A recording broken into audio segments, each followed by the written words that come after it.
Hello, this is Griff, and I'm with some really cool flowers. These are called warriors plumes. They're called warrior plumes because they look like beautifully dressed warriors marching across the landscape. Super cool plant that grows in California, in Oregon. It's usually growing right by roads because when you build a road, you're cutting through the canopy, so you're letting more light in, which is why lots of deer hang out on roadsides and get hit by cars because that's the only place they can find grass because we've been suppressing fire. So it's too shady and there's not a lot of things for them to eat inside the forest, so they come to the edges. But it's also where a lot of these plants are making their last strongholds.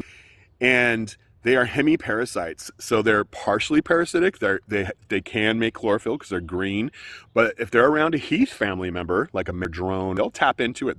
Their roots will tap into the roots of the host plant, and they'll actually drink some of its nutrients in water, drink some of its blood. Madrones are incredible trees with red wood, red-colored wood that are just beautiful and have edible berries. These hemiparasitic, semi-parasitic warriors plumes are tapping into this guy's reserve. They're pollinated by bumblebees, but you can also tell by looking at it that hummingbirds want some of this, right? Interesting stuff. So this is a really cool plant. If you live in California and you want to plant this, go to calscape.org and you can find a nursery near you that has the seeds.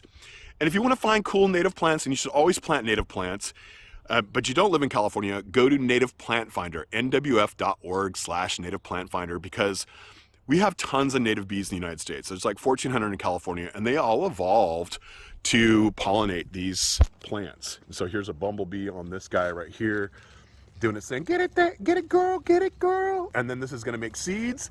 And then I'm gonna come out here and collect the seeds and plant them on this road cut by my house. And you see on this plant, here's the seed pods forming.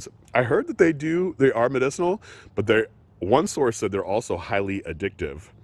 So I already quit smoking tobacco years ago, so I'm done smoking things that are addictive.